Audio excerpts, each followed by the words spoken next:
আসসালামু আলাইকুম আপুরা, আজকে দেখাবো কামিজ সেলাইয়ের একটা টিউটোরিয়াল।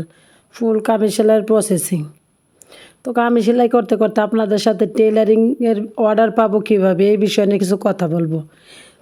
কথাগুলো শুনতে ভিডিওটি মনোযোগ সহকারে দেখুন। চাইলে এই ভিডিওটি দেখলে আপনারা কিভাবে অর্ডার ঘরে বসে থেকে অনেক অর্ডার পাবেন বুঝতে পারবেন।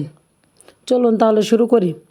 অনেক টেইলার ভাই ও বোনের একটি সাধারণ প্রশ্ন থাকে, টেলারিং কাজে অর্ডার বেশি পাবো কীভাবে।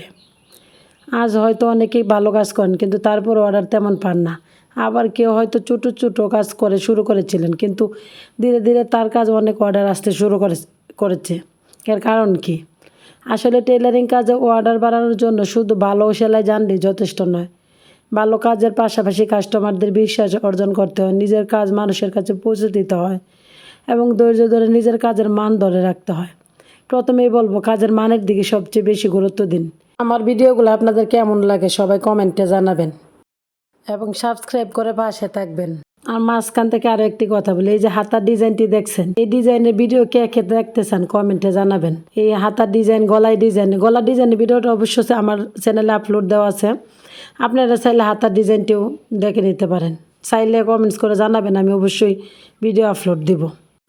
তো মেন কথায় যাওয়া যাক। ভালোভাবে যাচাই করুন, তাড়াহুড়া করে কাজ করতে গিয়ে যেন কাপড় নষ্ট না হয় সেদিকে খেয়াল রাখবেন। সেলাই সোজা হচ্ছে কিন্তু দেখুন।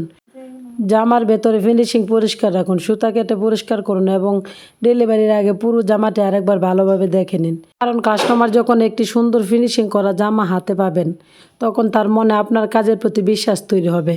অনেক সময় আমরা শুধু জামার বাইরের অংশ সুন্দর করি কিন্তু ভিতরে ফিনিশিংয়ের দিকে তেমন খেয়াল রাখি না।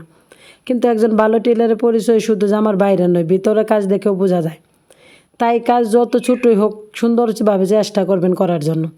মনে রাখবেন, আজ আপনি যে কাজটি করছেন সেটি হয়তো আগামী দিনে নতুন অর্ডারের কারণ হতে পারে।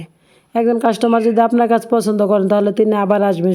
শুধু তাই নয়, তিনি আরও পরিবার, আত্মীয় স্বজন এবং পরিচিত জনের কাছেও আপনার কথা বলতে পারবেন। এভাবে ধীরে ধীরে একজন কাস্টমার থেকে আরও অনেক অর্ডার তৈরি হয়। আরেকটি দ্বিতীয় গুরুত্বপূর্ণ বিষয় হলো, টেইলারিং কাজের মাপের চেয়ে গুরুত্বপূর্ণ বিষয় খুব কম আছে।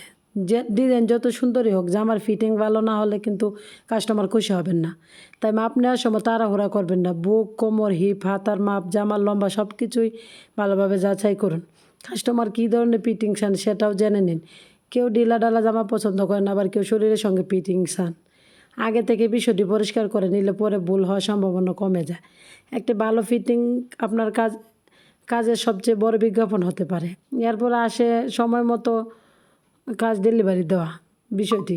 তাই হতাশ না হয়ে নিজের কাজে মান বাড়ান এবং ধৈর্য ধরে এগিয়ে যান। ইনশাল্লাহ ভালো কাজ এবং কাস্টমার একদিন আসবেই।